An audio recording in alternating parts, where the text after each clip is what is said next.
네, 안녕하세요. 주식은 역시 끼리끼리새 끼리씨입니다. 안녕하세요, 기름들. 자, 벌써 어느덧 이렇게 한 해가 끝났습니다. 기리분들 진짜 고생 많으셨고요. 오늘은 마지막 날이니까 진짜 빠르게 핵심만 보고 끝내보도록 하겠습니다. 첫 번째, 나스닥에도 나타난 단독 기사. 자, 단독 기사가 또 시장에 혼란을 줬다고 합니다. 어떤 뉴스인지 보도록 하겠습니다. 그리고 두 번째, 올 한 해 공모주가 아주 핫했습니다. 그런데 미국도 마찬가지였는데 과연 미국에서 상장한 IPO는 주가가 올랐는지 내렸는지 보도록 하겠습니다. 다음으로 세 번째, 아마도 기름들 연말에 딱히 할 게 없으실 수 있습니다. 그 이유는 코로나 때문에 어디 나가지도 못하고 그리고 직장인분들이 많이 필요하기 때문에 아마도 추운 겨울날 이불 밖은 위험하다 이러한 생각으로 집에 계실 거라고 생각해요. 그리고 저 길이도 당연히 집콕하고 중간중간에만 살짝 나갈 계획입니다. 어쨌든 그동안 기분들이 혹시나 오랜만에 주식 공부 좀 해볼까 이러한 생각이 드신다면은 오늘 우리가 같이 공부하는 이 리포트 3개를 공부해보시면 좋을 것 같습니다. 한번 확인해보도록 할게요. 그리고 마지막으로 올 한 해 진짜 고생 많으셨고요. 그리고 내년에도 잘 부탁드립니다.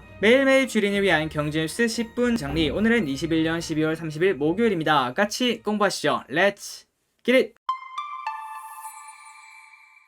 자, 오늘의 경제뉴스 확인하러 가보도록 하겠습니다. 그리고 들어가기 앞서 좋아요 누르시면은 저 길이세계에 매우 큰 힘이 됩니다. 정말 감사합니다. 어젯밤 뉴스를 보도록 할게요. 혼조세, 뉴욕 증시, S&P 500 최고치 마감, 그리고 바이오젠이란 기업이 9%나 상승했다고 하네요. 자, 뉴욕 증시가 연말 산타 랠리에 대한 기대 속에 거래량이 급증하면서 혼조세를 보여줬다고 합니다. 그리고 삼성이 바이오젠 인수를 위한 협상을 시작했다는 한국경제신문지의 보도에 주가가 9.4%나 급등했다고 하는데요. 그래서 저 길이씨 이걸 보고 야, 무슨 기사가 한국경제신문을 홍보하는 거 같냐 그렇게 생각했는데, 그런데 마침 위에 보니까 이 기사가 한국경제 거였습니다. 그러니까 이렇게 적었다는 걸 확인할 수 있었네요. 어쨌든 이러한 뉴스가 나오면서 나스닥이 상장한 바이오젠이 9.4%나 올랐다고 하는데요. 그런데 그냥 바로 보도록 하겠습니다. 자, 이런 기사를 바로 확인할 수 있죠. 삼성 바이오로직스, 바이오젠 인수 사실 아냐, 사실 무근이라는 소리죠. 자, 삼바가 미국 바이오젠 인수설을 부인했다. 30일 삼성 바이오로직스는 공시를 통해서 미국 바이오 기업 바이오젠 인수와 관련된 보도는 사실이 아니다 이렇게 밝혔다고 합니다. 그러니까 항상 우리는 단독 기사 이거를 조금은 조심을 해야 될 것 같습니다. 어쨌든 다시 돌아서 미국 증시는 그나마 괜찮은 흐름을 나타냈습니다. 다우존스는 0.25% 상승, 그리고 S&P는 0.14% 상승, 마지막으로 기술주 중심의 나스닥은 0.1% 하락해서 마무리가 되었다고 합니다. 그리고 그 이유는 신유물 국채금리가 조금 큰 폭으로 오른 거, 그러다 보니 기술주에 조금 하방 압력이 가해진 게 아니겠는가 이러한 생각을 해볼 수 있습니다. 어쨌든 미국 증시는 이런 식으로 마무리가 되었고요. 그 와중에 다우 지수는 6거래일 연속 상승을 했고 S&P 500은 올해 들어서 70번째나 사상 최고치를 찍었다고 합니다. 그러니까 3, 4일에 한 번, 일주일에 한 번은 최고가를 찍었다는 소리겠죠. 진짜 대단한 기염을 토했다고 생각을 해볼 수 있습니다. 그리고 다음입니다. 비트코인 산타 랠리 이후 하락세 지속 5,700만원대 거래.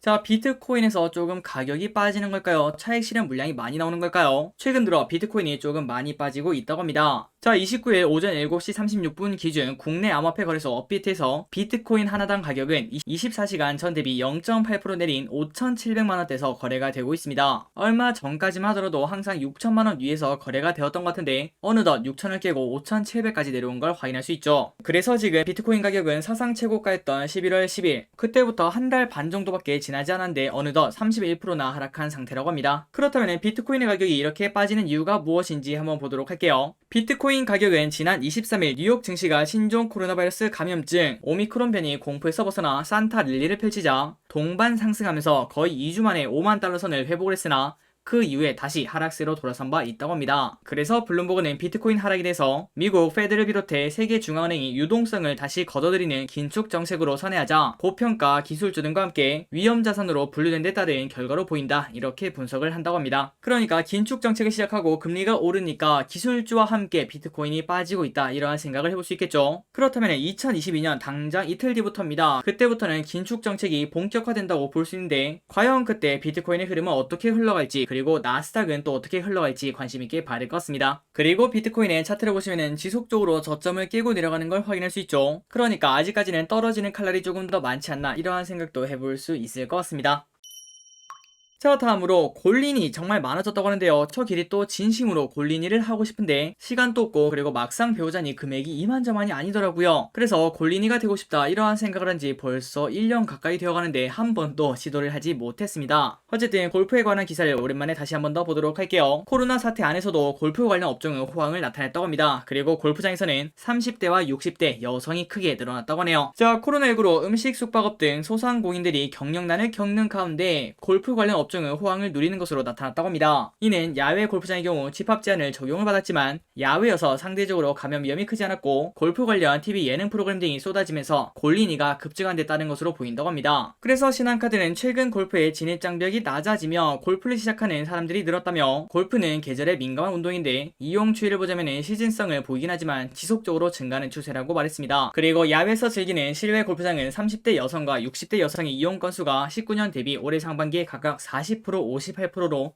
큰 폭으로 늘은 걸 확인할 수 있다고 합니다. 다음입니다. 지난번에 우리가 같이 공부했죠. 글로벌 메타버스 ETF 일주일 사이에 개미돈이 1,400억이나 몰렸다고 합니다. 자, 여기 보시면은 타이거가 무려 796억 원, 그리고 코덱스는 606억 원, 이렇게 개인 투자자의 수매수 금액이 몰린 걸 확인할 수 있고요. 그리고 29일 종가 기준 상장 이후 수익률은 평균적으로 4% 정도 상승한 바 있다고 합니다. 자, 글로벌 메타버스 ETF 4종이 상장한 지 일주일 만에 1,400억이 넘는 개인 투자자의 자금이 몰렸습니다. 그리고 순자산은 3,000억을 넘었는데요. 국내 메타버스 ETF에 이어서 메타버스 투자 열풍이 거세지고 있다는 걸 우리가 확인할 수 있었습니다. 그래서 가장 유명한 타이거와 코덱스의 차트를 보도록 하겠습니다. 자, 여러분들이 지금 딱 차트를 보시면은 야, 둘 다 결국 비슷하네 이러한 생각을 해볼 수 있고, 그리고 플러스 야, 코덱스보다는 타이거가 더 많이 오르네, 그러면은 타이거가 더 좋은 거 아니야, 이렇게 볼 수 있는데요. 하지만 이거는 언제 손바닥 뒤집듯이 갑자기 흐름이 바뀔 수 있습니다. 그렇기 때문에 만약 여러분들이 여기에 투자를 하고 싶다, 그렇다면 그냥 깔끔하게 반반 치킨 전략이 가장 좋다는 거, 이러한 전략을 한번 참고해보시고, 아직까지 여기에 투자를 하지 않으셨다면 이번 주말에 야, 이렇게 많은 사람들이 여기에 투자를 왜 할까, 그런 것들을 한번 공부해보시면 좋을 것 같습니다. 다음입니다. 천정부지 천연가스 가격 유럽 내 인플레이션 자극할 것. 자, 이 부분은 우리가 전부 다 알고 있는 부분이죠. 그렇기 때문에 빠르게 보고 넘어가도록 하겠습니다. 최근 러시아와 유럽은 갈등을 이어나가고 있습니다. 그리고 1월 달에 우크라이나를 침공한 이만이 벌써 코앞이네요. 그러한 이야기가 정말 많아지고 있는데요. 그런 와중에 천연가스 가격 급등세가 유로 내 인플레이션을 자극할 것이라는 의견이 나왔다고 합니다. 자, 유럽은 주로 러시아에서 배관가스를 공급하는데 노드스트림2 승인 이슈, 그리고 우크라이나 사태 관련 러시아와 나토의 갈등 심화 등으로 가스 공급이 끊길 수 있다는 경계감이 커지고 있다. 그래서 계절적으로 천연가스 수요가 늘어나는 시점으로 정치적 불확실성이 유럽 내 에너지 대란을 장기화시킬 수 있다, 이렇게 분석을 했다고 합니다. 자, 이런 뉴스를 보면 우리가 재작년에 그러한 이야기가 정말 많았습니다. 러시아에서 한국까지 가스관을 쭉 내린 다음에 그 가스를 쓰면은 상대적으로 배로 운반한 것보다 더 저렴하게 그 가스를 사용할 수 있다, 이러한 이야기가 많았는데, 그러나 이런 기사를 보면 확실히 그거는 야, 위험한 선택이 될 수도 있겠구나, 그런 것들을 생각을 해볼 수 있을 것 같습니다. 자, 현재 유럽의 천연가스 가격은 러시아와 야말 유럽 가스관 공급을 중단하면서 천정부지로 치솟고 있는데요. 이에 따른 미국과 유럽의 천연가스 가격 간 괴리도 급격히 커진 상황이라고 합니다. 그 이유는 미국은 자체적인 조달이 가능한 반면 유럽은 수입 의존도가 매우 높기 때문이죠. 우리도 얼마 전에 이러한 경우가 있었죠. 요소수가 우리나라에 없다고 하니까 5,000원 하던 게 거의 3만원, 5만원, 10만원까지 뛰었던 걸 우리가 확인할 수 있었습니다. 그리고 그 이유는 바로 자체적으로 생산할 수 없다, 이거 하나 때문이었죠. 그리고 이런 와중에 원래 아시아로 천연가스를 수송하려고 했는데 그런 배들도 더 비싼 값에 팔기 위해서 유럽으로 뱃머리를 돌리고 있다고 합니다. 그래서 결국 이러한 정치적 이슈 때문에 천연가스 가격이 오르고 있는데, 그 외에도 풍력 발전이 감소해 이를 대체하기 위한 천연가스 수요도 늘고 있다고 합니다. 얼마 전에 이런 뉴스가 많았죠. 유럽 내 바람의 세기가 약해지고 있다. 그래서 풍력 발전이 떨어지니까 어쩔 수 없이 다른 데서 전기를 생산할 수밖에 없다고 합니다. 그래서 그 대안이 천연가스 내 수요가 늘어나니까 당연히 가격이 뛸 수밖에 없었겠죠. 그래서 결국 천연가스 수급 불균형이 당분간 이어지고, 이는 전기 요금에 당연히 연동된다는 점에서 유로존의 인플레이션 압력은 더욱 높아질 것으로 예측이 된다고 합니다. 그리고 다음입니다. 미국 대형 IPO주 줄줄이 추락, 내년 투자도 주의보. 자, 올해 뉴욕 증시에서 S&P 500의 지수에 투자했다면 27%의 수익률을 깔끔하게 거뒀습니다. 그리고 연초부터 지금까지 쭉 올라왔기 때문에 단 한 번의 위기도 없었다고 볼 수 있겠죠. 그러나 그 반면 신규 상장 기업에 투자를 했다면 상당수는 큰 피해를 볼 수밖에 없었다고 합니다.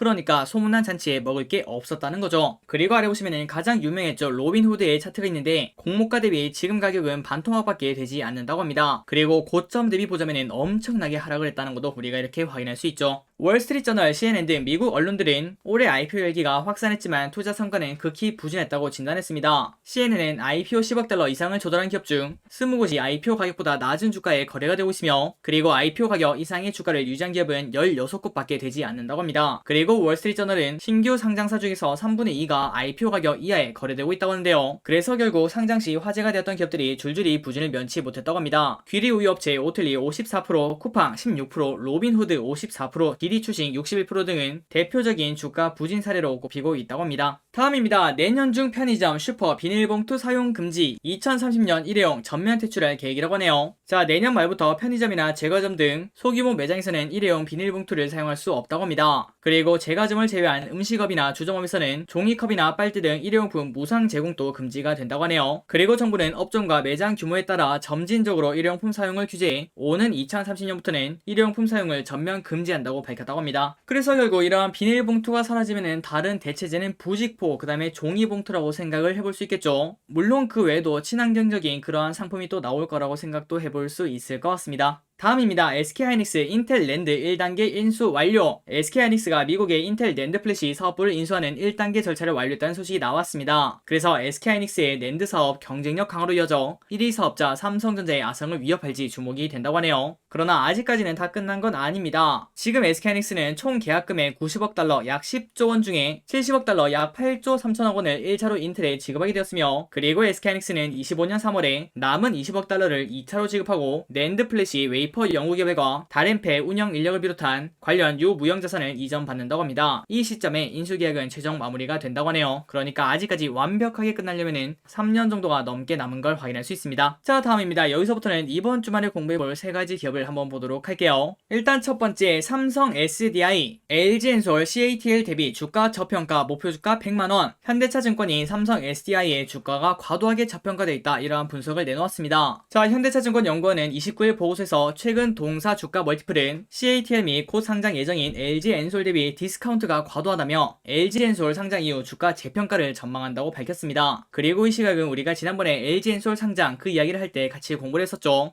그 이유는 전기차 시장이 전반적으로 서프라이즈를 기록하고 있으며 늦어도 내년 하반기는 반도체 이슈가 해소됨에 따라 시장 성장은 더욱 가속화될 전망이라고 내다봤다고 하네요. 그리고 플러스 전기차 시장은 반도체 부족에도 불구하고 당초 전망을 웃도는 성장세를 이어가고 있으며 2022년 전기차 시장 규모는 1000만 대에 육박할 전망으로 예상을 뛰어넘는 성장을 이어가고 있기 때문에 삼성 SDI 역시 추가적인 성장 모멘텀을 확보할 가능성이 충분하다, 이렇게 해석을 했다고 합니다. 그래서 삼성 SDI 지금 차트를 보니까 아직까지는 떨어지는 칼날이죠. 그렇기 때문에 지금 당장 큰 매수하기는 조금 어렵습니다. 우리가 항상 봤다시피 떨어지는 칼날을 잡으면 손이 다쳐요. 그렇기 때문에 발바닥, 발끝 여기서 잡으려고 하지 마시고 그냥 우리는 무릎에서 잡아도 괜찮다, 이러한 생각으로 확실히 이제는 나쁜 악재를 전부 다 반영한 느낌, 그리고 플러스 호재 뉴스도 슬금슬금 나올 때, 그리고 차트도 다시 오른쪽 위로 올라가는 그러한 우상향을 보여줄 때 그때부터 우리가 천천히 매수를 해도 될 것 같습니다. 그러니까 지금 같은 경우에 조금 매수하고 싶다면은 한계 금액이 조금 크긴 하지만 어쨌든 보초병 정도를 보내는 게 어떻겠나, 이렇게 말씀드리고 싶습니다. 다음입니다. 카카오게임즈 내년 메타버스 NFT 본격 진출. 자, 현대차증권은 30일 카카오게임즈에 대해서 메타버스 그리고 NFT 사업이 내년부터 핵심 계열사를 통해 본격 진출할 것이라고 내다봤다고 합니다. 그래서 투자 의견 매수 목표주가 12만원을 제시했는데요. 자, 메타버스는 계열사 넵튠에서 주관할 예정이며 양산의 현재 게임 그리고 가상 아이돌 등의 콘텐츠를 활용한 자체 메타버스 플랫폼을 준비 중인 것으로 파악이 된다고 합니다. 그리고 NFT 사업은 자회사 프렌즈게임에서 준비 중이며 현재 게임, 스포츠, 메타버스에 특화된 NFT 거래 플랫폼을 개발 중인 것으로 알려졌다고 합니다. 그러니까 내년에는 카카오게임즈가 메타버스와 NFT를 본격적으로 시작한다고 볼 수 있겠죠. 그리고 플러스 과거 3년 평균 영업이익률은 11.2%밖에 되지 않았으나, 그러나 지금부터는 라이온하트 스튜디오가 연결 실적으로 곧 편입되는 상황을 감안하면은 2022년 영업이익률은 20에서 25% 수준으로 격상이 확실시된다, 이렇게 말했다고 합니다. 그러니까 이제부터는 실적도 좋아질 수 있다, 이렇게 볼 수 있겠죠. 그래서 카카오게임즈의 목표가 12만원까지는 아직까지 많이 남은 걸 확인할 수 있습니다. 그리고 11월 17일 그때 한창 메타버스가 핫할 때 쭉 올라갔다가 최근 들어 조정을 받고 있죠. 하지만 지금 많은 사람들은 이렇게 예측을 하고 있는 것 같습니다. 내년 상반기는 NFT 그리고 메타버스가 다시 한 번 더 빛을 발할 것이다. 그러한 관점으로 보자면 지금부터는 조금 관심을 가질 필요가 있지 않겠나 이렇게 말씀드리고 싶습니다. 그리고 마지막입니다. 롯데렌탈 4분기 역대 최고 실적 내년 업황 호조 지속. 자, NH투자증권은 롯데렌탈이 안정적 성장을 이어가고 있다고 판단했다. 4분기에는 역대 최고 실적을 기대했으며 투자 기업 매수 목표주가 61,000원을 가까이 유지했다고 하네요. 그리고 참고로 지금 현재 가격은 37,350원밖에 되지 않는다고 합니다. 자, NH투자증권에서는 중고차 업황 호조는 지속될 것이라며 지난 3분기 매출액 성장률은 추석 시점 차이로 인해 9월 경매가 10월로 미뤄지며 정체된 모습을 보여줬습니다. 그래서 결국 외형 성장 둔화 우려가 제기가 되며 영업이익률이 분기 최고치를 경신했음에도 주가는 이를 반영하지 못한 바 있다고 합니다. 그리고 이어서 주주 환원 정책 확대도 투자 포인트다. 지난해 개별 기준 배당 성향은 16.3%였는데 롯데그룹의 배당 정책에 의거해 배당 성향을 30%까지 끌어올릴 계획이라며 주당 배당금은 830원으로 예상이 되며 이는 주가 하방 지지 요인으로 작용할 것이라고 설명을 했다고 합니다. 그러니까 성장한 회사가 배당까지 주니까 이 회사의 매력은 높아지기 때문에 사람들이 더 이상 팔지 않을 것이다 이렇게 볼 수 있다는 거겠죠. 그리고 플러스 그린카 부분 매출은 전년 동기 대비 16% 증가할 것으로 추정이 되며 참고로 그린카는 롯데렌탈의 소카라고 생각하시면 될 것 같습니다. 어쨌든 계속 보자면 공모를 통해 유입된 자금 1,000억원을 그린카 사업에 출자할 계획인 만큼 향후 추가적인 매출 성장이 기대가 된다고 합니다. 그리고 플러스 업계 1위인 소카가 내년에 IPO를 준비하고 있기 때문에 그 과정에서 그린카 사업 가치 또한 재조명 받을 것이라고 전망을 했다고 합니다. 자, 롯데렌탈의 주봉을 보도록 하겠습니다. 목표가가 무려 6만원이 넘죠. 그리고 차트를 봤더니 지금 현재 딱 바닥에 깔려있는 기간 조정을 거치는 걸 확인할 수 있습니다. 자, 이런 상황에서 실제로 컨센서스를 보면은 실적이 성장하는 걸 우리가 볼 수 있는데요. 그렇다면 우리가 이제는 알고 있습니다. 실적이 성장하는 주식은 결국 결실이 맺는다는 거. 물론 그때까지 인내심은 조금 필요하겠지만요. 그렇기 때문에 이번 기회에 한번 롯데렌탈도 기대분들이 공부해보시면 좋을 것 같습니다. 자, 오늘의 경제뉴스 여기까지 끝났습니다. 항상 이렇게 같이 공부해주셔서 진심으로 감사드리며 여러분 덕분에 저 기리시 진짜로 더 많이 배웁니다. 지금까지 기리셨습니다. 빠이요.